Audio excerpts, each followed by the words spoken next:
Oke teman-teman, jadi di video kali ini kita akan membahas yang harus ada di CV ya teman-teman ya. Jadi hopefully setelah teman-teman tahu ini kira-kira CV yang oke itu seperti apa, tolong CV-nya itu nanti diperbaiki. Yang mungkin yang memang nggak perlu itu ya udah dengan sangat-sangat aku minta tolong juga jangan ditaruh, karena menurutku gimana ya, kasihan sih, maksudnya kasihan orang yang melihat CV-nya, karena mereka tuh screening CV itu cuman berapa detik gitu. Nah, 3-10 detik, kalau semisal mereka itu nggak bisa mendapatkan informasi yang mereka butuhkan, itu mereka akan take times lagi dan juga akan memberatkan kalian juga gitu teman. Jadi sebenarnya ya user atau HR, jadi user atau HR itu butuh waktu 3-10 detik untuk nge-screening, untuk screening teman-teman. Jadi nge-screening CV kalian. Nah, mereka tuh akan mencari yang mereka butuh. Ketika mereka mencari yang mereka butuh, udah oke, udah langsung lanjut gitu. Nah, ketika mereka nggak butuh, kayak misalnya masih mencari ini di mana gitu, kok banyak banget. Nah, itu sayangnya akan di skip, atau mungkin dia akan take time lebih banyak, yang mana itu akan merugikan juga gitu teman-teman. Nah, ini aku ada referensinya cukup oke. Jadi sebenarnya ini it's all about composition ya teman-teman. Ini sebenarnya dari Novo Resume.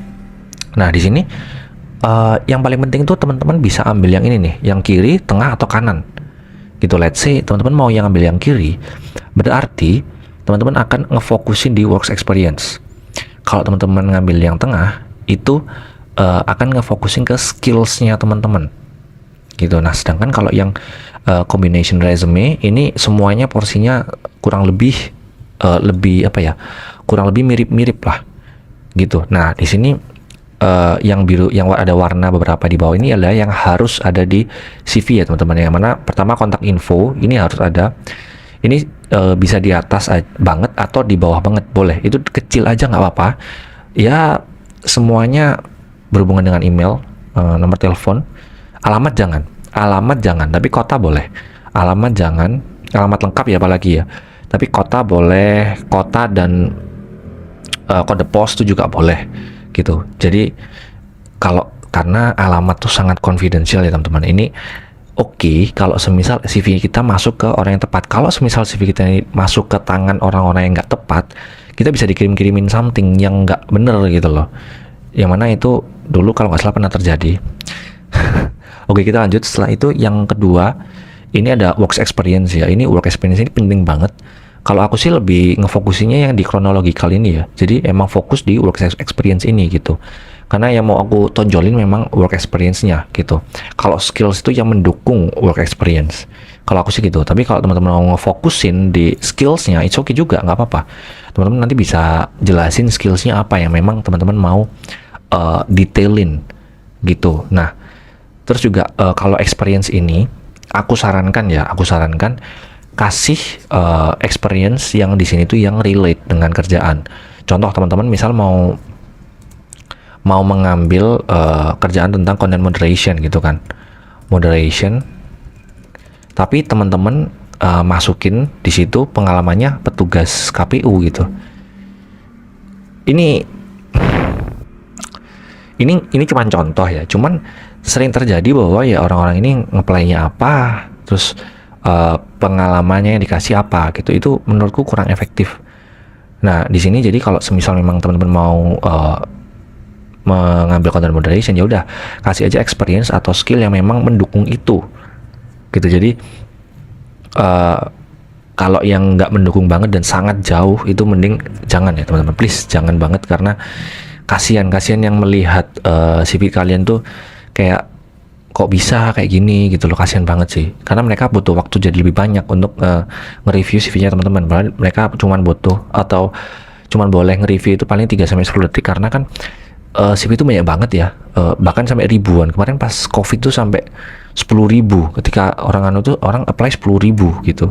Itu kan sangat, kita harus mencari diamond in the rough gitu loh si HR-nya, intinya gitu. Jadi itu teman-teman, cari yang experience-nya yang relevan. Plus juga skills ini juga cari atau tampilin yang relevan gitu. Jadi memang kalau misalnya teman-teman punya yang skill yang broad banget gitu, ya udah cari aja skill yang memang teman-teman butuhin, taruh di situ ke CV ini yang memang khusus untuk something gitu. Misalnya teman-teman mau switching karir gitu, ya udah yang tujuan ini itu tampilin experience yang masuk gitu.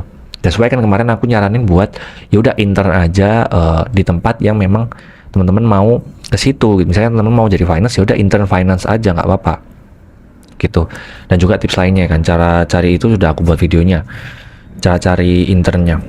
Terus ya udah skill dan work experience yang related gitu. Jadi skillsnya juga yang related. Kalau teman-teman punya yang nggak relate, ya udah nggak usah dicantumin aja, nggak apa-apa gitu. Tapi yang masih related atau yang membantu itu juga tolong dimasukin di bagian skills atau work experience gitu. Nah, terus teman-teman kalau misalnya teman-teman tuh punya intern bahkan sampai 5 sampai 10 gitu ya, itu menurutku nggak usah ditulis semua.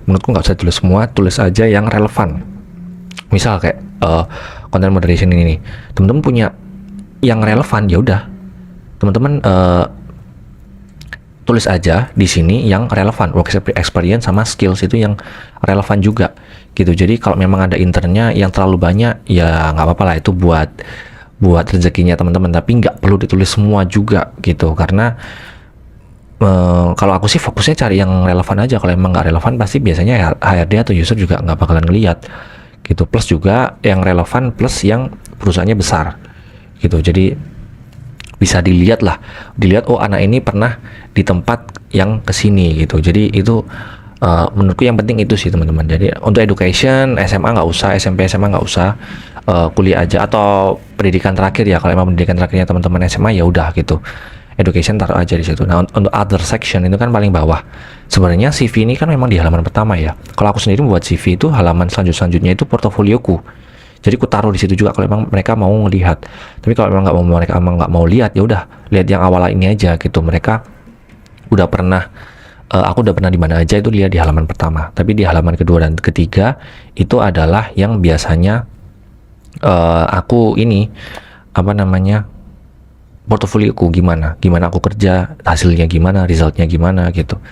Itu sih mungkin teman-teman untuk video kali ini ya. Semoga teman-teman udah tahu apa yang harus ada di CV-nya teman-teman gitu. Semoga